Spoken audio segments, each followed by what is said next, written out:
প্রিয় শিক্ষার্থীরা, আসসালামু আলাইকুম। আশা করি সবাই খুব ভালো আছো, সুস্থ আছো। আজকে আমরা কনসেপ্ট এডুকেটরের পক্ষ থেকে রুই মাছের অনলাইন লেকচার নিয়ে হাজির হয়েছি। আমি ডক্টর মাসুদ স্যার। তো আমরা বিগত যে দুইটা ক্লাস ছিল, সেই দুইটা ক্লাসে আমরা দেখিয়েছি যে রুই মাছের গঠন কেমন, রুই মাছের রক্ত সঞ্চালন প্রক্রিয়াটা কিরকম ভাবে হয়। তো আজকে আমরা তোমাদেরকে এই তৃতীয় লেকচারে ধারণা দিব রুই মাছের শ্বসনতন্ত্র সম্পর্কে। রুই মাছ এবং মানুষের শ্বসনতন্ত্রের মধ্যে গঠন কিন্তু অনেক পার্থক্য আছে। তো আজকের লেকচারে তুমি জানতে পারবা রুই মাছের শ্বসনতন্ত্রের গঠন কেমন, তারপর জানতে পারবা রুই মাছ কিভাবে তারা পানিতে শ্বাস গ্রহণ করে থাকে। তো তাহলে আমরা কথা না বাড়িয়ে চলো শুরু করি আমাদের আজকের লেকচার রুই মাছের শ্বসনতন্ত্র, এবং শেষে গিয়ে আমরা পড়াবো রুই মাছের বায়ুথলি সম্পর্কে। তাহলে আমরা রুই মাছের যদি শ্বসনতন্ত্রের কথা বলি, রুই মাছের মাথার পিছন দিকে তোমার হচ্ছে কানকোর নিচে তাদের শ্বসন অঙ্গগুলা থাকে, আর এই শ্বসন অঙ্গ হচ্ছে তাদের ফুলকা। তো খেয়াল করো, আমরা এই জায়গাতে যেটা দেখতে পাচ্ছি রুই মাছের তোমার হচ্ছে এই জায়গাতে ফুলকা আছে, এবং তোমরা জানো যে ওদের ফুলকা হচ্ছে 4 জোড়া। ঠিক আছে, ওদের 4 জোড়া ফুলকা আছে। হ্যাঁ, তো 4 জোড়া ফুলকা হচ্ছে এক সাইডে, মাথার ধরো এই সাইডে আছে 4টা ফুলকা, তারপর তার এই সাইডে আছে 4টা ফুলকা। তার মানে এখানে 4টা, এখানে 4টা, তাহলে মোট কয় জোড়া হলো? 4 জোড়া ফুলকা হলো। তো এই যে ফুলকাগুলা ফুলকাগুলা আমাদের যেমন আমাদের শ্বাসনালীর কথা যদি বলি, আমাদের শ্বাসনালীর ভেতরে তোমার হচ্ছে মানে শ্বসনতন্ত্রের ভেতরে থাকে হচ্ছে আমাদের ফুসফুস, আর এই ফুসফুসের ভেতরে থাকতেছে হচ্ছে অ্যালভিওলাস। তো ওদের ক্ষেত্রে যে শ্বসনতন্ত্রে যে ফুলকাটা থাকে, এই ফুলকার যে ইউনিট, এই ইউনিটগুলোকে আমরা বলি হচ্ছে ফুলকা সূত্রক। ফুলকা সূত্রক বা ফুলকা সূত্র বলা হয়, বা তোমার হচ্ছে গিল ফিলামেন্ট, ইংরেজিতে বলা হয় গিল ফিলামেন্ট। তো খেয়াল করো, এরকম অনেকগুলা তোমার হচ্ছে সূত্রকের মতো অংশ নিয়ে তাদের তোমার হচ্ছে ফুলকাটা গঠিত হয়, যেটাকে আমরা বলি হচ্ছে ফুলকা সূত্রক। এবং এই যে দেখো, এই যে অনেক অনেক, এখানে ভালো করে খেয়াল করো, এখানে অনেক অনেক ফুলকা সূত্রক আছে। তো অনেকগুলা ফুলকা সূত্রক এরা একটা তোমার হচ্ছে অস্থিময় অংশের সাথে যুক্ত থাকে। এই যে যে অস্থিময় অংশের সাথে ফুলকা সূত্রগুলা যুক্ত থাকে, তাকে আমরা বলি হচ্ছে ফুলকা আর্চ। তার মানে ফুলকা আর্চ হলো একটা অস্থির মতো অংশ, যে যার উপরে তোমার হচ্ছে এই সূত্রগুলা লাগানো থাকবে। তাহলে এটাকে আমরা বলছি হলো ফুলকা আর্চ। এবং খেয়াল করে দেখো, এই ফুলকা আর্চের নিচের দিকে কিছু তোমার হচ্ছে চিরুনির মতো বা কণ্টকিত কিছু স্ট্রাকচার পাওয়া যায়। এই স্ট্রাকচারকে আমরা বলি হচ্ছে ফুলকার রেকার। ফুলকার রেকার হচ্ছে যে এই ফুলকার রেকারের সাহায্যে যখন একটা মাছ তোমার হচ্ছে খেয়াল করো, এরা যখন পানিটা গ্রহণ করে, তারা মুখছিদ্র দিয়ে গ্রহণ করে, পানির সাথে অনেক ময়লা আবর্জনা, অনেক প্লাঙ্কটন ঢুকে যাওয়ার একটা কি আছে, সম্ভাবনা আছে। তো যখন তারা পানিটা গ্রহণ করে, এই পানিটা মুখের ভেতর দিয়ে ঢুকে পরবর্তীতে এই ফুলকা দিয়ে বের হয়। তো যদি কোনো কারণে দেখা যায় তাদের হচ্ছে এই পানিতে প্রচুর ময়লা থাকে, তাহলে সেই ক্ষেত্রে তোমার হচ্ছে এই ময়লাগুলা তোমার হচ্ছে ফুলকার ভেতরে যদি ঢুকে যায়, তাহলে সেই ক্ষেত্রে তোমার ফুলকা তার মানে যে অক্সিজেন গ্রহণ করার যে ক্যাপাবিলিটি, সেটা কমে যাবে। তো এই কারণে ফুলকার রেকার যেটা, এটা হচ্ছে এই প্লাঙ্কটন গুলোকে ছেকে যাতে পানিটা, বিশুদ্ধ পানিটা যাতে তোমার ফুলকার ভেতর ঢুকে সেই ব্যবস্থা করে। এবং তোমার এই যে ফুলকা আর্চ, এই ফুলকা আর্চের ভেতরে তোমার হচ্ছে প্রবেশ করবে হচ্ছে অন্তর্বাহী ধমনী। গত ক্লাসে আমরা বলছিলাম হচ্ছে এই অন্তর্বাহী ধমনী, এরা হলো অক্সিজেন রিক্ত বা কার্বন ডাই অক্সাইড সমৃদ্ধ রক্ত পরিবহন করে, এবং পরবর্তীতে যখন ফুলকার ভেতরে অক্সিজেন কার্বন ডাই অক্সাইডের বিনিময় হয়, তখন এই রক্তগুলা অক্সিজেন যুক্ত হয়, এবং এই অক্সিজেন যুক্ত যে রক্তগুলা, এগুলা পরবর্তীতে তোমার হচ্ছে এই বহির্বাহী ধমনী দিয়ে তোমার হচ্ছে বের হয়ে আসে। এবং এই যে খেয়াল করো, ফুলকা সূত্রগুলা যাতে একটার সাথে আরেকটা সূত্র লেগে না যায়, এই জন্য মাঝখানে একটা পর্দার মতো থাকে, এটাকে বলা হয় আন্তঃফুলকা ব্যবধায়ক। ঠিক আছে, আন্তঃফুলকা, তোমরা জানো যে এই যে ফুলকাগুলা টোটাল 4টা ফুলকা আছে, এই ফুলকাগুলা যাতে একটার সাথে আরেকটা প্যাচ খেয়ে না যায়, আটকে না যায়, এই জন্য আন্তঃফুলকা ব্যবধায়ক নামক একটা জায়গা থাকে বা পর্দা থাকে। তো এখন আসো, এই যে আমাদের যে রুই মাছের তোমার হচ্ছে ফুলকাটা, এই পূর্ণাঙ্গ যে ফুলকা, এই পূর্ণাঙ্গ ফুলকাটাকে আমরা বলি হচ্ছে হলোব্রাঙ্ক। কি বলি এটাকে আমরা? হলোব্রাঙ্ক। হলোব্রাঙ্ক, ঠিক আছে, পূর্ণাঙ্গ ফুলকাকে আমরা নাম দিছি হলো হলোব্রাঙ্ক।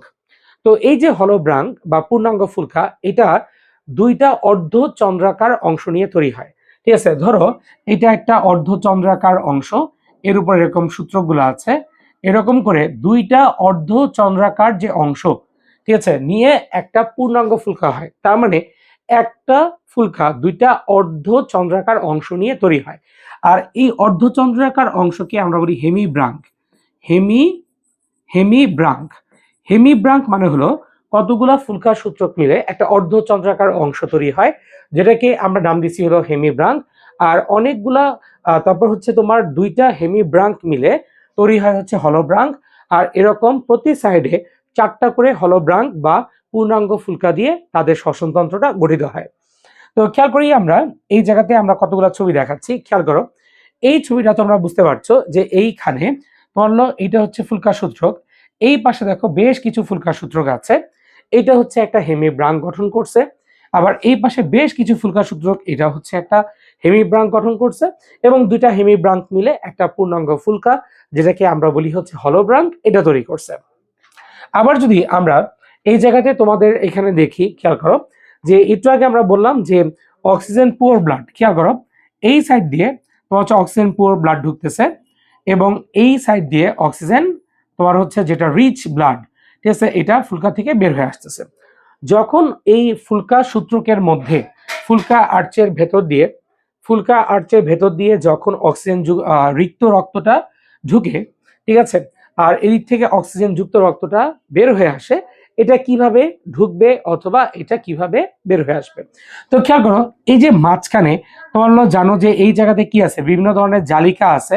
এই জালিকাগুলোকে আমরা নাম দিছি হচ্ছে কৈশিক জালিকা, ঠিক আছে। এখানে যে জালিকাটা আছে সেটাকে আমরা নাম দিছি হচ্ছে কৈশিক জালিকা। তো খেয়াল করো এই জায়গাতে এই যে তোমার এই যে যে ধমনীটা, এটা হলো অন্তর্বাহী ধমনী, ঠিক আছে, এটা হলো অন্তর্বাহী ধমনী। এই অন্তর্বাহী যে ধমনী আছে, এই অন্তর্বাহী ধমনীগুলো পরবর্তীতে কৈশিক জালিকায়, ঠিক আছে, কৈশিক জালিকায় বিভক্ত হয়, এবং এরপরে এই কৈশিক জালিকাগুলো মিলিত হয়ে তোমার হচ্ছে বহির্বাহী ধমনী তৈরি করে। তো মাঝখানে এই কৈশিক জালিকার প্রাচীরগুলো বেশ পাতলা হয়। তো রক্তগুলা যখন কৈশিক জালিকায় পৌঁছায় তখন কৈশিক জালিকার প্রাচীর পাতলা হয়, এবং পাতলা হওয়ার কারণে কৈশিক জালিকা থেকে কার্বন ডাই অক্সাইড গুলা বের হয়ে আসতে পারে। এবং এই যে মাঝখানে ফুলকা সূত্রকের ভেতর দিয়ে পানি, যখন অক্সিজেন যুক্ত পানি যখন পরিবাহিত হবে, তখন এই যে মাঝখান জায়গাটা পানি থাকে, হ্যাঁ, তো পানি থেকে তখন এই অক্সিজেন গুলা ব্যাপন প্রক্রিয়ায় তোমার হচ্ছে কৈশিক জালিকার ভেতর প্রবেশ করে, কারণ কৈশিক জালিকার ভেতর যে রক্তটা থাকে সেই রক্তের মধ্যে কার্বন ডাই অক্সাইড বেশি থাকে। অন্যদিকে যে পানিটা থাকে এই পানির মধ্যে অক্সিজেনের পরিমাণটা থাকে বেশি। তোমরা জানো ব্যাপন হচ্ছে এমন একটা প্রক্রিয়া, যেই প্রক্রিয়া উচ্চ ঘনত্ব থেকে নিম্ন ঘনত্বের দিকে তোমার হচ্ছে গ্যাসের পরিবহন হয়। তাহলে এখানে খেয়াল করো যে কার্বন ডাই অক্সাইডটা ছিল সেটা বের হয়ে গেল পানিতে। তার মানে এই যে জায়গাটা, আমি যদি একটু তোমাকে এই জায়গাটা একটু মার্ক করে দিই, খেয়াল করো এই যে জায়গাটা, তোমরা খেয়াল করতে পারছো কিনা, হ্যাঁ, আমি একটু কালারটা একটু ডিপ করে দিলাম। এই যে জায়গাটা, এই জায়গাটার মধ্যে থাকবে হচ্ছে পানি, হ্যাঁ, তো পানিতে থাকবে হচ্ছে অক্সিজেন। সো অক্সিজেন পানি থেকে রক্তে ঢুকতেছে, আর অন্যদিকে তোমার হচ্ছে রক্তের মধ্যে যে কার্বন ডাই অক্সাইডটা আছে, এই কার্বন ডাই অক্সাইডটা পরবর্তীতে চলে যাচ্ছে পানির মধ্যে। তাহলে আলটিমেটলি দেখা যাচ্ছে যে অক্সিজেন রিক্ত রক্ত অন্তর্বাহী ধমনী দিয়ে ঢুকছে, ঢোকার পর অন্তর্বাহী ধমনী কৈশিক জালিকা ক্রিয়েট করছে, তারপর হচ্ছে এই কৈশিক জালিকার মধ্যে অক্সিজেন এবং কার্বন ডাই অক্সাইডের বিনিময় হচ্ছে, পরে কৈশিক জালিকাগুলো মিলিত হয়ে তৈরি করছে বহির্বাহী ধমনী, এবং এই বহির্বাহী ধমনী দিয়ে তোমার হচ্ছে অক্সিজেন যুক্ত যে রক্তটা আছে, অক্সিজেন যুক্ত রক্তটা তোমার হচ্ছে রুই মাছের মধ্যে প্রবেশ করতেছে। তাহলে এই হচ্ছে মোটামুটি ভাবে তাদের কিভাবে এই যে গ্যাসীয় যে আদান প্রদানটা হচ্ছে, এই গ্যাসীয় আদান প্রদান কিভাবে হয়, এই জিনিসটা আমরা মোটামুটি জানতে পারলাম। তাহলে এখন আসো পরীক্ষায় তোমাদের যে জিনিসটা আসবে সেটা হচ্ছে রুই মাছের যে ফুলকা, এই ফুলকার গঠনটা কেমন। তাহলে আমরা একটু আগে কি বলছি দেখো, যে রুই মাছের গলবিলের দুই পাশে কানকো দ্বারা আবৃত, তার মানে কানকোটা দিয়ে আবৃত তোমার হচ্ছে প্রকোষ্ঠে চারটা করে মোট চার জোড়া ফুলকা আছে, এবং এই ফুলকাগুলা তোমার হচ্ছে দুই সারি, মানে দুইটা সারি তোমার হচ্ছে ফুলকা ফিলামেন্ট বা ফুলকা সূত্রক, ঠিক আছে, এটা বহন করবে, এবং তোমার হচ্ছে এগুলা তোমার হচ্ছে তোমার হলো ফুলকা আর্চ, হ্যাঁ, ফুলকা আর্চ বা ব্রাঙ্কিয়াল আর্চের সাথে যুক্ত থাকবে। প্রত্যেক সারিকে আমরা বলছি হলো হেমি ব্রাঙ্ক বা ডেমি ব্রাঙ্কো বলে, এবং দুইটা হেমিব্রাঙ্ক মিলে একটা হলো ব্রাঙ্ক বা পূর্ণাঙ্গ ফুলকা তৈরি হচ্ছে। তারপর দেখো এখানে আমরা যেটা বলেছি যে এই যে ফুলকা, ঠিক আছে, এই যে ফুলকা সূত্রকগুলা, এই ফুলকা সূত্রকগুলা মূলত কি থাকে? ফুলকা সূত্রকের মধ্যে খেয়াল করো, এটা ধরো একটা ফুলকা সূত্রক। এই ফুলকা সূত্রকের মধ্যে ছোট ছোট প্লেট বা পাত, ঠিক আছে, এই পাত থাকবে। এই পাতের উপরে তোমার কিছু কোষ থাকবে। এই কোষগুলো হচ্ছে এপিথেলিয়াল কোষ। এই এপিথেলিয়াল কোষ থাকবে, এপিথেলিয়াল কোষ, হ্যাঁ, এপিথেলিয়াম দ্বারা এই পাতগুলা আবৃত থাকবে এবং এর ভেতরে রক্তনালী থাকবে এবং এই রক্তনালীগুলা পরবর্তীতে ক্যাপিলারি জালক, ক্যাপিলারি জালক মানে হচ্ছে কৈশিক জালিকা আমরা বলি। এই রক্তনালী যেগুলা এর ভেতরে প্রবেশ করতেছে, খেয়াল করো, রক্তনালী যে রক্তটা প্রবেশ করতেছে পরবর্তীতে এই তোমার রক্তনালীগুলো কতগুলো কৈশিক জালিকায় বিভক্ত হচ্ছে। তো আমরা এখানে বলছি প্লেটগুলোর এক পাশ দিয়ে অন্তর্বাহী ও অপর পাশ দিয়ে বহির্বাহী রক্তনালী বা ধমনী বিস্তৃত থাকে, ঠিক আছে, এবং এই প্লেটগুলোর উপর দিয়ে, ফুলকার উপর দিয়ে পানি প্রবাহিত হয় যেগুলো থেকে পরবর্তীতে অক্সিজেন গ্রহণ হয়। তাহলে আমরা এই জায়গাতে মোটামুটি ফুলকার কিছু গঠন বললাম। তাহলে ফুলকাগুলো তৈরি হবে হচ্ছে ফুলকার সূত্রক দিয়ে। ফুলকার সূত্রকগুলো হচ্ছে তোমার একটা পাতলা প্লেট থাকবে, সেই পাতলা প্লেটের উপরে থাকবে হচ্ছে এপিথেলিয়াল টিস্যু এবং দুই সাইড দিয়ে তাদের রক্তনালী গমন করবে। এরপর যদি আমরা আসি যে এই জায়গাতে আমরা বলছি যে এই ফুলকা সূত্রকগুলো ফুলকা আর্চ, ফুলকা আর্চ, হ্যাঁ, এই ফুলকা আর্চ গুলা তোমার হচ্ছে এই ফুলকা সূত্রকের সাথে, ফুলকা আর্চের সাথে ফুলকা সূত্রগুলো আটকে থাকবে এবং তোমার হচ্ছে এই আর্চের তোমার হচ্ছে সাইড দিয়ে, খেয়াল করো, এই যে ফুলকা আর্চের সাইডে এখানে ফুলকা রেকার আছে এবং এই ফুলকা রেকার গুলা যেটা থাকবে বা গিল রেকারও বলে, এটাকে ইংলিশে গিল বলা হয়, এগুলা ফুলকাগুলাকে কঠিন বস্তু, অর্থাৎ যখন একটা ফুলকা তোমার হচ্ছে মানে এর ভেতর দিয়ে যাতে প্লাংটন গুলা গিয়ে বা কোনো একটা কঠিন বস্তু গিয়ে যাতে ফুলকাগুলোকে ঘর্ষণ, কারণ তোমরা জানো ফুলকাগুলা নরম এপিথেলিয়াল কোষ দ্বারা তৈরি, যদি কোনো কারণে ঘর্ষণ হয় এপিথেলিয়াল কোষগুলো নষ্ট হতে পারে, রক্তনালীগুলো নষ্ট হতে পারে। এই জন্য কি হয়, ফুলকার রেকার রাখা আছে যাতে পানিতে যদি কোনো কঠিন বস্তু, ময়লা আবর্জনা থাকে যাতে এগুলা আর পৌঁছাতে না পারে। তাহলে এই হচ্ছে আমাদের ফুলকার গঠন। তাহলে আমরা ফুলকার গঠনে তাহলে কোন কোন কথাগুলো বলবো? প্রথম কথাই বলবো যে একটা ফুলকা তোমার হচ্ছে টোটাল ফুলকার তোমার হচ্ছে 4 জোড়া আছে এবং ফুলকাগুলা ফুলকা সূত্রক দিয়ে তৈরি হয়। ফুলকা সূত্রক, ফুলকা সূত্রক মিলে হেমি ব্রাঙ্ক তৈরি করে, দুইটা হেমি ব্রাঙ্ক মিলে পূর্ণাঙ্গ ফুলকা বা হলো ব্রাঙ্ক গঠন করে। ফুলকা সূত্রকগুলো একটা অস্থিময় অংশের সাথে লাগানো থাকে যেটাকে আমরা নাম দিয়েছি হলো ফুলকা আর্চ। এই ফুলকা আর্চ যেটা, ফুলকা আর্চের ভেতরে তোমার হচ্ছে ফুলকা আর্চের ভেতরে অন্তর্বাহী ধমনী তোমার প্রবেশ করে এবং বহির্বাহী ধমনী বের হয়। এবং এই যে ফুলকা সূত্রক, এই ফুলকা সূত্রগুলো একটা পাতলা প্লেট যার উপর থাকবে এপিথেলিয়াল টিস্যু এবং দুই পাশ দিয়ে এই অন্তর্বাহী এবং বহির্বাহী ধমনী গমন করবে এবং ভেতরে তোমার হচ্ছে তোমার হচ্ছে ভেতরে কৈশিক জালিকাগুলো থাকবে। এরপর হচ্ছে ফুলকা আর্চের সাথে ফুলকা রেকার থাকবে। ফুলকা রেকার পানিতে অবস্থিত যে সকল তোমার কঠিন বস্তু থাকবে, এই কঠিন বস্তুগুলোকে তোমার হচ্ছে যাতে ফুলকার সাথে ঘর্ষণ না লাগে এই জন্য তাকে ছাঁকনির মতো অনেকটা কাজ করবে। তাহলে এই হচ্ছে আমাদের ফুলকার গঠন। রেসপিরেটরি সিস্টেমের মধ্যে সবচেয়ে ইম্পর্টেন্ট হচ্ছে ফুলকা। সো এই জন্য ফুলকার গঠনটা পরীক্ষার জন্য ইনফিনিটি স্টার, মানে এটা মোটামুটি শিওর থাকো যে বোর্ড পরীক্ষায় যতগুলো প্রশ্ন আমাদের রুই মাছ থেকে আসে সবচেয়ে বেশি বার এই প্রশ্নটা আসছে। তাহলে আমরা ফুলকার গঠনটা তোমাদেরকে জানাইলাম যে ফুলকার গঠনটা কি, মানে ফুলকাটা কিভাবে তৈরি হয়, ফুলকার গঠনটা কেমন। তোমরা পরীক্ষার হলে অবশ্যই ফুলকার গঠন যখন লিখবা তখন তোমরা ফুলকার ছবিও আঁকবা। ফুলকার তো অনেকগুলো ছবি বইয়ের মধ্যে দেওয়া আছে, এর মধ্যে তোমার এই যে ছবিটা আছে এই ছবিটা তোমাকে পরীক্ষার হলে আঁকতে হবে। তো কিভাবে ফুলকার ছবি আঁকতে হয় আমরা তোমাদেরকে একটু পরে দেখায় দিচ্ছি। তার আগে আমরা জানবো কিভাবে ফুলকার সাহায্যে তারা শ্বসন ক্রিয়া সম্পাদন করে। তাহলে আমরা এখন তোমাদেরকে দেখাবো এই ফুলকার সাহায্যে রুই মাছ কিভাবে নিঃশ্বাস এবং প্রশ্বাস গ্রহণ করে। এখন আমরা তোমাদেরকে রুই মাছের যে প্রশ্বাস প্রক্রিয়া সেটা একটু দেখাচ্ছি।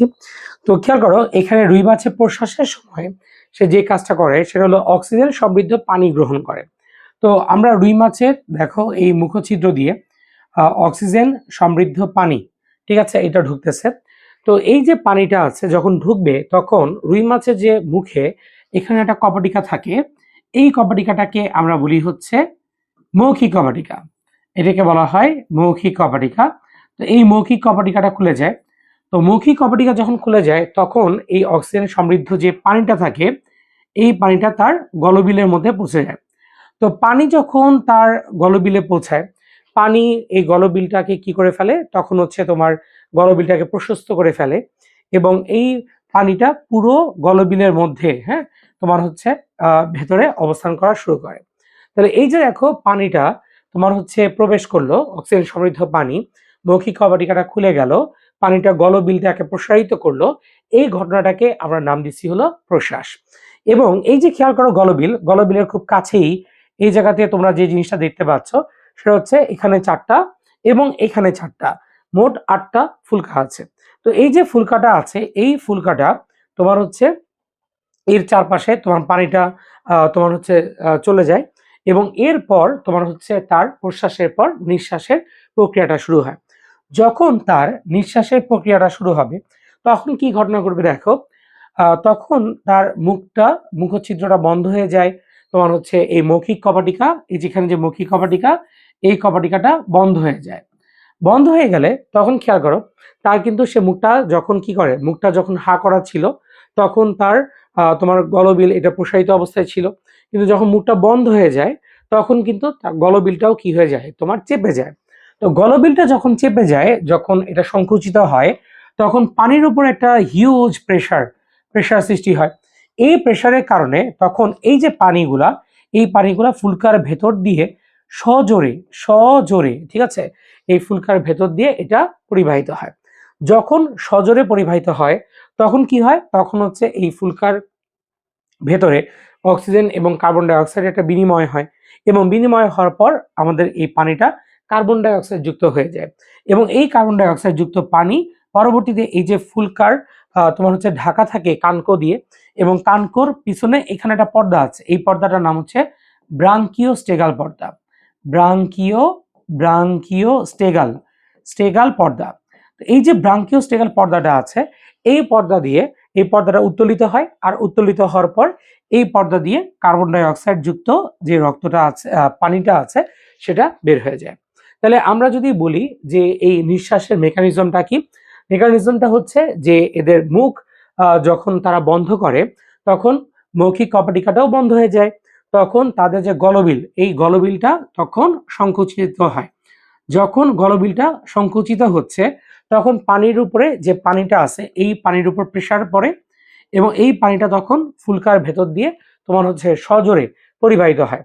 যখন ফুলকার ভেতর দিয়ে সে সজোরে পরিবাহিত হয় তখন হচ্ছে এখানে তোমার অক্সিজেন কার্বন ডাই অক্সাইডের বিনিময় হয় এবং পরবর্তীতে তোমার এই পানিটা গিয়ে ব্রাঙ্কিওস্টেগাল পর্দাকে চাপ দেয়, তখন এই কার্বন ডাই অক্সাইড সমৃদ্ধ যে পানিটা আছে সেই পানিটা বের হয়ে আসে। তাহলে এই যে প্রক্রিয়াটা পড়লাম এটাই হচ্ছে নিঃশ্বাস প্রক্রিয়া। তাহলে আমরা পুরো পড়াটাকে যদি একটু ইজি করে তোমাদেরকে বলি যে কি কি ঘটনা ঘটে, যে প্রশ্বাসের সময় মৌখিক কপাটিকাটা কেমন থাকে, প্রশ্বাস মানে কি, যখন অক্সিজেন সমৃদ্ধ পানিটা প্রবেশ করে তাহলে মৌখিক কপাটিকাটা খোলা থাকে, ঠিক আছে, খোলা থাকে। আর তোমার হচ্ছে নিঃশ্বাসের সময় এই মৌখিক কপাটিকাটা বন্ধ থাকে, বন্ধ। তারপর আসো মুখ গহ্বর। মুখ গহ্বরটা এটা প্রসারিত থাকে, যেহেতু এর ভেতরে পানি থাকে সো এটা প্রসারিত থাকে এবং এরপর নিঃশ্বাসের সময় তোমার হচ্ছে এই মুখ গহ্বরটা সংকুচিত হয়ে যায়, সংকুচিত হয়। যখন তোমার হচ্ছে প্রশ্বাস, যখন পানিটা মুখ গহ্বরে থাকতেছে তখন কিন্তু তোমার হচ্ছে ব্রাঙ্কিওস্টেগাল পর্দাটা এটা বন্ধ থাকতেছে, ব্রাঙ্কিওস্টেগাল পর্দাটা বন্ধ থাকতেছে। অন্যদিকে নিঃশ্বাসে তোমার হচ্ছে এই ব্রাঙ্কিওস্টেগাল পর্দাটা উত্তোলিত হয়, হ্যাঁ, উত্তোলিত হচ্ছে, ব্রাঙ্কিওস্টেগাল পর্দাটা উত্তোলিত হয়, ঠিক আছে, মানে উপরে উঠে যায়। এরপর আসো যেটা গ্যাসীয় বিনিময়। যখন প্রশ্বাস হয় তখন অক্সিজেন সমৃদ্ধ পানিটা ফুলকার কাছাকাছি আসে কিন্তু ফুলকার ভেতর দিয়ে প্রবাহিত হয় না, যার কারণে এই সময় প্রশ্বাসের সময় গ্যাসীয় বিনিময় হয় না। কিন্তু যখন নিঃশ্বাস ঘটে তখন কি হয়, সজোরে যখন ফুলকার ভেতর দিয়ে যখন তোমার হচ্ছে অক্সিজেন সমৃদ্ধ পানিটা তোমার হচ্ছে প্রবেশ করে তখনই গ্যাসীয় বিনিময় হয় এবং পরবর্তীতে তোমার হচ্ছে কার্বন ডাই অক্সাইড সমৃদ্ধ বাতাসটা বের হয়ে যায়। তাহলে যখন তোমাকে বলবে যে রুই মাছের তোমার শ্বসন প্রক্রিয়াটা ব্যাখ্যা করো তখন তোমাকে বলতে হবে রুই মাছের শ্বসন প্রক্রিয়াটা হচ্ছে দুই ভাগে বিভক্ত, একটা হলো প্রশ্বাস আর একটা হলো নিঃশ্বাস। প্রশ্বাসের সময় মৌখিক কপাটিকা খোলা থাকে এবং এই সময় পানি প্রবেশ করে, মুখ গহ্বর প্রসারিত হয়। এই সময় ব্রাঙ্কিওস্টিকাল পর্দা বন্ধ থাকে এবং কোনো গ্যাসীয় বিনিময় হয় না। নিঃশ্বাসের সময় মৌখিক কপাটিকা বন্ধ হয়ে যায়, মুখ গহ্বরটা সংকুচিত হয়, এতে ফুলকার ভেতর দিয়ে সজোরে তোমার হচ্ছে অক্সিজেন সমৃদ্ধ বাতাস প্রবাহিত হয় এবং এই সময় গ্যাসীয় বিনিময় হয় ও ব্রাঙ্কিওস্টিকাল পর্দা উত্তোলিত হয় এবং এই ব্রাঙ্কিওস্টিকাল পর্দা উত্তোলিত হয়ে কার্বন ডাইঅক্সাইড সমৃদ্ধ বাতাস রুই মাছের ফুলকা থেকে বের হয়ে যায়। তাহলে খেয়াল করো, আমরা এই জায়গাটাকে কত সোজা করে তোমাদেরকে জাস্ট 4টা পয়েন্টে মাধ্যমে তোমরা এই জিনিসটা ব্যাখ্যা করতে পারো, এটা আমরা বলে দিলাম। আর এটা পরীক্ষার জন্য তোমরা একটা ডাবল স্টারে কোশ্চেন হিসাবে দিতে পারো, যে অনেক সময় পরীক্ষায় ফুলকার গঠন 3 মার্কে আসে, এরপরে আসে হচ্ছে কিভাবে তোমার হচ্ছে এই নিঃশ্বাস এবং প্রশ্বাস সংগঠিত হয় তার মেকানিজম। তাহলে মোটামুটি ভাবে আশা করি বুঝতে পেরেছো কিভাবে নিঃশ্বাস এবং প্রশ্বাস হয়, সেই প্রক্রিয়াটা আমরা তোমাদেরকে জানালাম। তো এখন আসি আমরা তোমাদের আরেকটা টপিক আলোচনা করব, সেই টপিকটা হচ্ছে বায়ুথলি। তো বায়ুথলির বিষয়টা যদি আমরা বলি, যে একটা রুই মাছ এরা যে পানিতে ভাসবে, ভাসার জন্য তোমার এর পেটের ভেতরে একটা থলি থাকতে হয়, যেই থলিটা হচ্ছে বাতাস দ্বারা পরিপূর্ণ থাকে, আর এটাকে আমরা নাম দিচ্ছি হলো বায়ুথলি।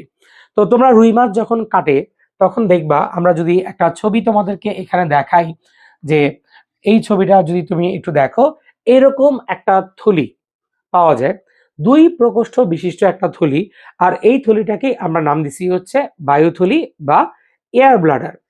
তো আমাদের যে রুই মাছটা আছে, এই রুই মাছে তোমার যে বায়ুথলিটা আছে, সেই বায়ুথলিটা দেখতে কেমন, চলো আমরা সেটা একটু জানি, যে রুই মাছের বায়ুথলিটা দেখতে কেমন হয়। তো রুই মাছের মধ্যে দেখো যে এই যে বায়ুথলি 2টা প্রকোষ্ঠ আছে, একটাকে আমরা বলি অগ্র প্রকোষ্ঠ, আরেকটাকে আমরা বলি হচ্ছে পশ্চাৎ প্রকোষ্ঠ। অগ্রটা একটু ছোট হয় আর পশ্চাৎ প্রকোষ্ঠটা একটু বড় হয়, এবং অগ্র পশ্চাৎ 2টা প্রকোষ্ঠই তোমার এপিথেলিয়াল টিস্যু দ্বারা এবং কিছু যোজক টিস্যু দ্বারা তোমার নির্মিত হয়। এবং এখানে খেয়াল করে দেখো, এই পশ্চাৎ প্রকোষ্ঠের সাথে একটা নালী আছে, এই যে নালী, এটাকে বলা হয় ডাকটাস নিউমেটিকাস। এটা একটা ইম্পর্টেন্স আছে, যে এই যে ডাকটাস নিউমেটিকাস, এটার উপর ভিত্তি করে আমরা রুই মাছকে 2 ভাগে ভাগ, রুই মাছ না, মাছকে 2 ভাগে ভাগ করতে পারি। একটাকে বলা হয় ফাইসোস্টোমাস, আর এটাকে বলা হয় ফাইসোক্লিস্টাস। ঠিক আছে, এটা আমরা একটু পরে আলোচনা করছি। বাট এই যে ডাকটাস, ডাক্ট মানে কি নালী, আর নিউম্যাটিক শব্দ অর্থ হচ্ছে বাতাস। তো অনেক সময় অতিরিক্ত বাতাস তোমার হচ্ছে এই নালী দিয়ে গ্রাস নালী বা অন্য নালীতে চলে আসতে পারে, এই জন্য এটাকে বলা হয় ডাকটাস নিউমেটিকাস। এবং এখানে খেয়াল করো, কিছু তোমার হচ্ছে রক্তনালীর মতো লাল কালারের কিছু নালী থাকে, যেটাকে আমরা বলি রিটি মিরাবিলি। রিটি মিরাবিলি এটা অগ্র এবং পশ্চাৎ 2 প্রকোষ্ঠেই থাকে। তোমার হচ্ছে এটা এই যে আমরা রিটি মিরাবিলি বলি, এটা তোমার হচ্ছে অনেক ক্ষেত্রে গ্যাস শোষণ করতে পারে, ঠিক আছে, এবং তোমার হচ্ছে বায়ুথলিতে বিভিন্ন গ্যাস সাপ্লাই দিতে পারে। তো খেয়াল করো, একটা বায়ুথলিতে সাধারণত আমরা তোমার হচ্ছে 3 ধরনের গ্যাস পাই। একটা হলো অক্সিজেন গ্যাস, একটা হচ্ছে কার্বন ডাই অক্সাইড গ্যাস, আর তোমার হচ্ছে আরেকটা গ্যাস হলো নাইট্রোজেন গ্যাস। এই 3 ধরনের গ্যাস বায়ুথলির মধ্যে আমরা পাবো। তাহলে আমরা বায়ুথলি যেটা বললাম, যে বায়ুথলি 2 প্রকোষ্ঠ বিশিষ্ট, এবং এদের তোমার হচ্ছে অগ্র এবং পশ্চাৎ 2টা প্রকোষ্ঠ আছে, এবং এই যে তাদের প্রকোষ্ঠগুলা, এগুলো এপিথেলিয়াল টিস্যু এবং কিছু যোজক টিস্যু দ্বারা গঠিত হয়। ভেতরে 3 ধরনের গ্যাস থাকে, oxygen, carbon die oxide, nitrogen. কোনো কোনো বায়ুথলিতে ডাকটাস নিউমেটিকাস থাকে, এবং এই অগ্র এবং পশ্চাৎ প্রকোষ্ঠে লাল বর্ণের কিছু নালিকা পাওয়া যায়, সেটাকে আমরা বলি হচ্ছে রেটি মিরাবিলি।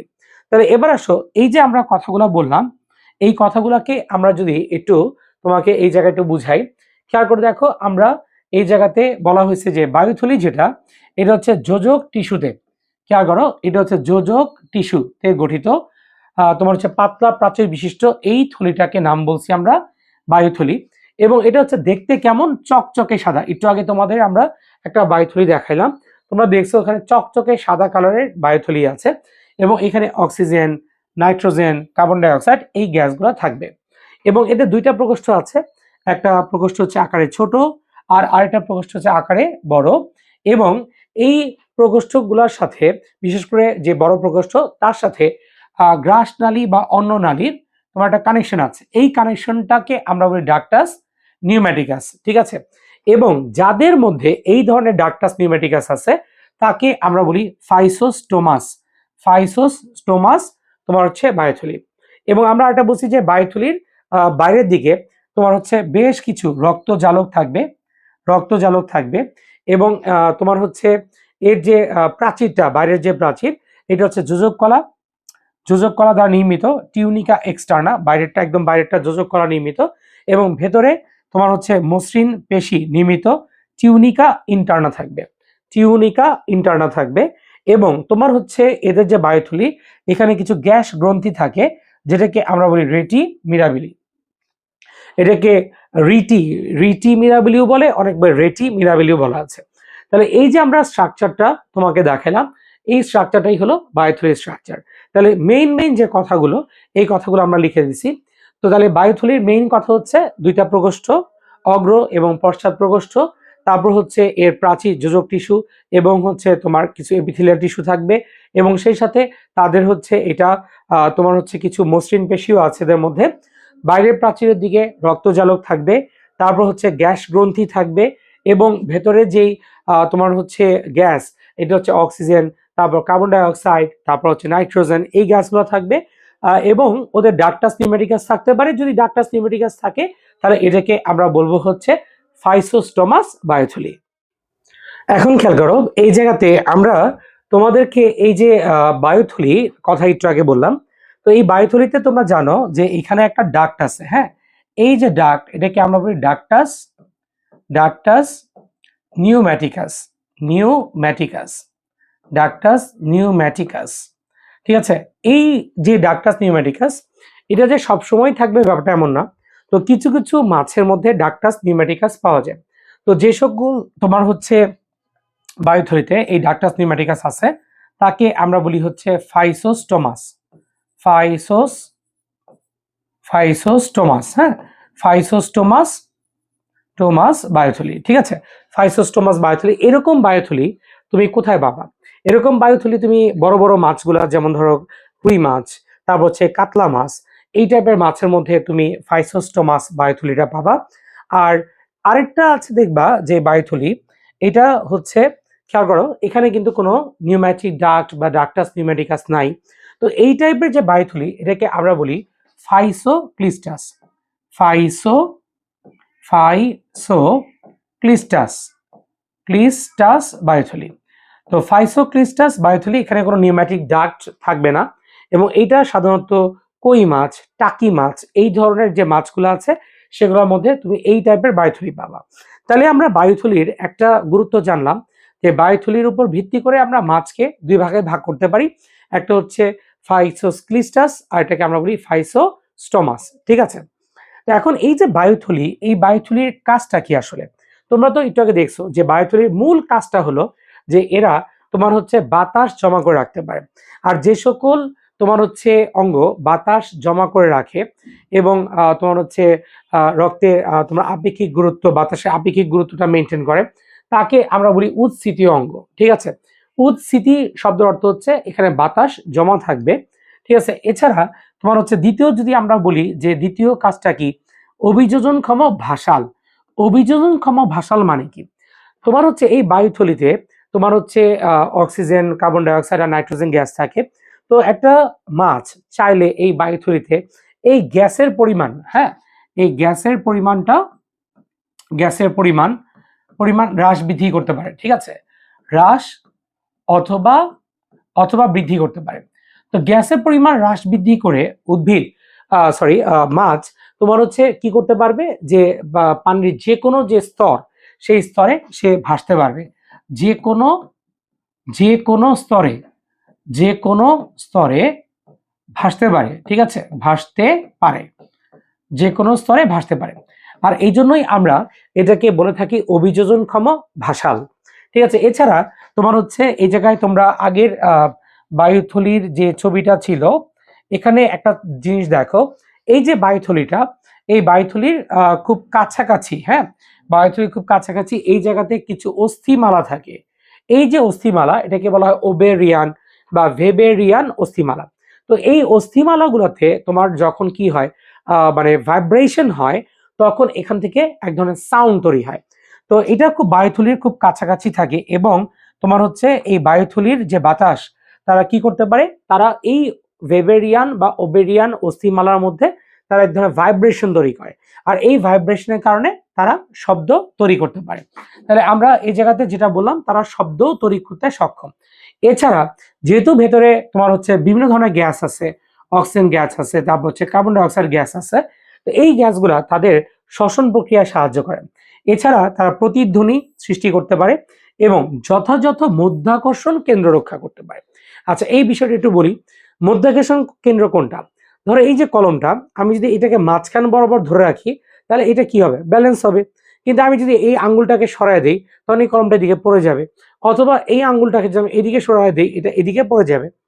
তো আমাদের যে বায়ুথলি, এটা গ্যাসের পরিমাণটা কম বেশি করে যখন তোমার হচ্ছে বিভিন্ন প্রকোষ্ঠে, দুইটা প্রকোষ্ঠ আছে, অগ্র এবং পশ্চাৎ প্রকোষ্ঠ, তো গ্যাসের পরিমাণ কম বেশি করে তারা কখনো দেখা যায় অগ্র প্রকোষ্ঠটার মধ্যে গ্যাস বাড়ায় দেয়, তখন এটা ভারী হয়ে মাছটা এদিকে তখন হচ্ছে নিচের দিকে গমন করে।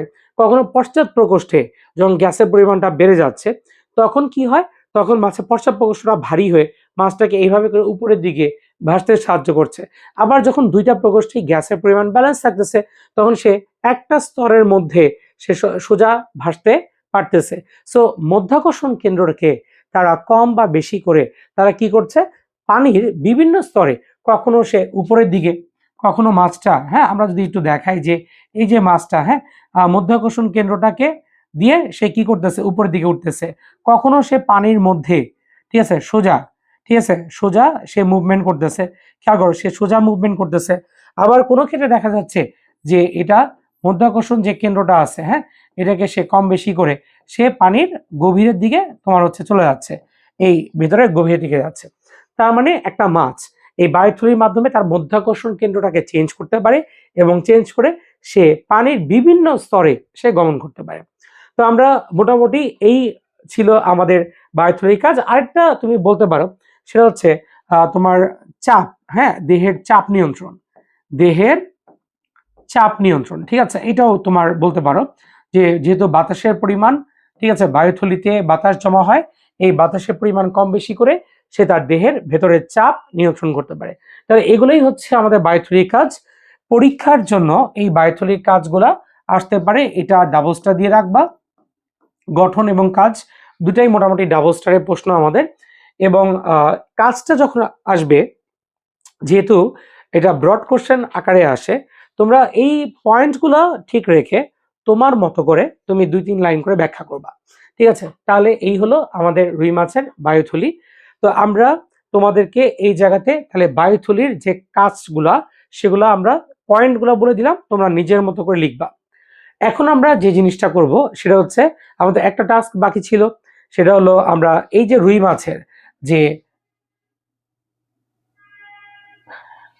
মাছের যে তোমার হচ্ছে শ্বসন অঙ্গ অর্থাৎ ফুলকা, ঠিক আছে, এই যে ফুলকা, এই ফুলকার গঠনটা আমরা আঁকবো বলেছিলাম। তাহলে এখন আমরা এই ফুলকার গঠনটা কিভাবে আঁকতে হয়, চলো আমরা আঁকা স্টার্ট করি। সবাই পেন্সিল এবং হচ্ছে স্কেল, ঠিক আছে, এই দুইটা ইনস্ট্রুমেন্ট নিয়ে তোমরা রেডি হও। আমরা দেখাবো কিভাবে রুই মাছের বায়ু সরি তোমার হচ্ছে ফুলকা তোমার হচ্ছে আঁকতে হয়, সাথে আমরা বায়ুথলি কিভাবে আঁকতে হয় সেটাও দেখাই দিব। রুই মাছের বায়ুথলি আঁকার জন্য আমাকে যেটা ফার্স্টে কাজ করতে হবে, সেটা হলো এরকম ভাবে, খেয়াল করো, মনে হবে আমরা একটা খরগোশের মাথা, এই খরগোশের মাথার মতো আমরা আঁকলাম। এইখানে যে জিনিসটা আঁকছি এটা হচ্ছে দুইটা ফুলকা সূত্রক, ঠিক আছে। প্রথমে আমরা এরকম খরগোশের কানের মতো করে অংশটা আঁকবো, আঁকার পর তারপর হচ্ছে দুই পাশ থেকে একটু গোল করে আমরা নিয়ে আসব, তারপর হচ্ছে নিচের দিকে এরকম ফুলকার রেখার এই অংশটা আঁকবো, ঠিক আছে। তাহলে ফার্স্ট এই জিনিসটা আমরা আঁকবো, তারপর যে জিনিসটা করব, ভেতরে আমরা একটা ভালোবাসার মতো হার্ট সাইন, ঠিক আছে, একটা এরকম করে আমরা হার্ট সাইন দিব, ঠিক আছে। এবং আমাদের হৃৎপিণ্ডটা যেহেতু একটু ভারী, তো আমরা এই ভারী হৃৎপিণ্ডটাকে ধরে রাখবো। ঠিক আছে, আসলে এটা হৃৎপিণ্ড না, আমরা যেটা আঁকলাম এটা হচ্ছে ফুলকা আর্চ, যেটা আঁকছি এটা হলো ফুলকা আর্চ। ঠিক আছে, তাহলে আমরা ফুলকা আর্চ আঁকলাম।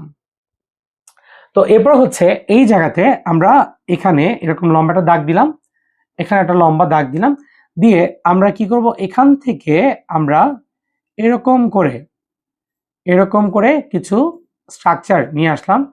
আসলে আমরা এই যে স্ট্রাকচারটা আঁকতেছি এটাই হলো ফুলকা সূত্রকের স্ট্রাকচার। হ্যাঁ, এদিক থেকে খেয়াল করো, আমরা উপর থেকে নিচ থেকে এই জায়গাতে কিছু স্ট্রাকচার নিয়ে আসতেছি। এই যে স্ট্রাকচারগুলো নিয়ে আসলাম এটা হলো ফুলকা সূত্রকের স্ট্রাকচার। ঠিক আছে, ফুলকা সূত্রকের স্ট্রাকচার। আচ্ছা, এবার যেই কাজটা আমরা করব সেটা হচ্ছে আমরা এখানে দুইটা জিনিস আঁকলেই আমাদের হয়ে যাবে। একটা হলো অন্তর্বাহী ধমনী আর আরেকটা হলো বহির্বাহী ধমনী। আচ্ছা, এখন আসো আমরা এই অন্তর্বাহী ধমনী, হ্যাঁ, আমরা এটাকে এইভাবে নিয়ে আসবো দুই সাইড থেকে, তারপর নিচের দিকে এরকম নামিয়ে দিব। ঠিক আছে, এই জায়গাতে গোল একটা এরিয়া আমরা দিব। ঠিক আছে, এরপর হলো এখানে এই সাইড থেকে এইভাবে এই সাইড থেকে এইভাবে আমরা দুইটা অংশ, হ্যাঁ, এইখান থেকে এরকম করে দুইটা অংশ নিয়ে আসব। ঠিক আছে, এবং এইখানে আমরা আরেকটা ছোট করে, এই সাইডে আমরা একটা ছোট করে গোল অংশ দিব। আচ্ছা, একটা হচ্ছে অন্তর্বাহী ধমনী আর একটা হলো বহির্বাহী ধমনী। তাহলে আমরা এখন যদি এটাকে আমরা মার্কিং করি যে কোন অংশটা কি, তাহলে আসো আমরা এখন মার্কিংটা কমপ্লিট করি। প্রথমেই যদি বলি এই অংশটা কি, এই অংশটা হচ্ছে ফুলকা সূত্রক। এই অংশটা হচ্ছে ফুলকা সূত্রক। এটা মাঝখানে যেটা আছে এটা হলো ব্যবধায়ক পর্দা।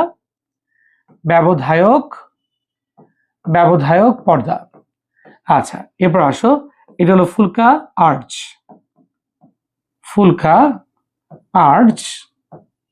এই অংশটা হচ্ছে ফুলকা রেকার। হ্যাঁ, এই অংশটা হচ্ছে ফুলকা রেকার। এবার আসো এরপরে যে অংশটা আছে এই অংশটার মধ্যে এটা হচ্ছে বহির্বাহী ধমনী, আর এই অংশটা হলো অন্তর্বাহী ধমনী। তাহলে এই হচ্ছে আমাদের একটা রুই মাছের ফুলকা। তাহলে চিত্রের নামটা লিখবো, চিত্র রুই মাছের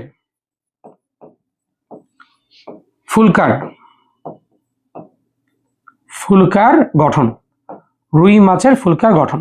তাহলে এই হচ্ছে আমাদের রুই মাছের যে ফুলকা আছে সেই ফুলকার গঠনটা আমরা এঁকে ফেললাম।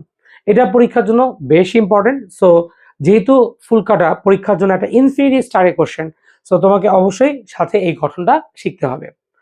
এরপর আসো আমরা পরবর্তী যেটা, সেটা হচ্ছে বায়ুথলি। বায়ুথলিটা আসলে পরীক্ষায় খুব যে ম্যান্ডেটরি আঁকা ব্যাপারটা এমন না। ঠিক আছে, এটা হচ্ছে বায়ুথলি। এখান থেকে আমরা একটা নালী আনবো, ডাক্টাস নিউম্যাটিকাস। এখান থেকে হচ্ছে আমরা এটা গ্রাস নালী বা অন্য নালী, এবং আমরা এই জায়গাতে দেখাবো দুই সাইড থেকে দেখাবো যে এখান থেকে বেশ কিছু তোমার নালিকা আসছে। এটা হলো রিটি মিরাবিলি।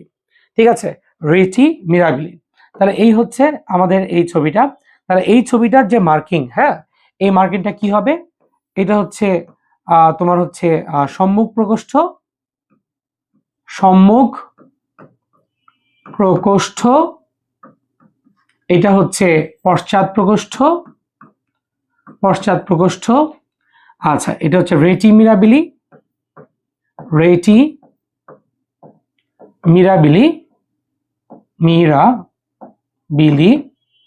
এটা হচ্ছে ডাক্টাস নিউম্যাটিকাস, আর এটা হলো গ্রাস নালী। ঠিক আছে, তাহলে এই হচ্ছে আমাদের একটা রুই মাছের বায়ুথলির গঠন। তাহলে চিত্র রুই মাছের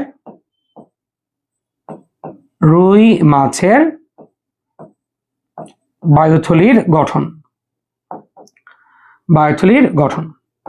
ঠিক আছে, তাহলে এই দুইটা ছবি তোমাকে রুই মাছের থেকে আঁকতে হবে। তো আশা করি কিভাবে ছবি আঁকতে হবে মোটামুটি বুঝতে পেরেছ। তো আমরা আমাদের আজকের ক্লাসে তাহলে টোটাল আমরা রুই মাছের শ্বসনতন্ত্র সম্পর্কে একটা ধারণা দিলাম। আজকের ক্লাসের প্রত্যেকটা প্রশ্নই কিন্তু ইম্পর্টেন্ট। সো একটা রুই মাছের বেশিরভাগ প্রশ্নই আজকের ক্লাস থেকে আসবে। সো খুব মনোযোগ দিয়ে এই ক্লাসটা করবা এবং এই ক্লাসের প্রত্যেকটা টপিক তুমি বাসায় প্র্যাকটিস করবা। তাহলে আজকে আমরা যে ক্লাসটা নিলাম, তো এই ক্লাসটা কেমন লাগলো সবার? ঠিক আছে, তোমরা ক্লাসটা বাসায় যত্ন করে লিখবা এবং চিত্রগুলো প্র্যাকটিস করবা। আগামী ক্লাসে আমরা রুই মাছের প্রজনন সম্পর্কে ধারণা দিব এবং আগামী ক্লাসে আমাদের রুই মাছের শেষ লেকচার হবে। তো এই পর্যন্ত সবাই ভালো থাকো, সুস্থ থাকো, খোদা হাফেজ।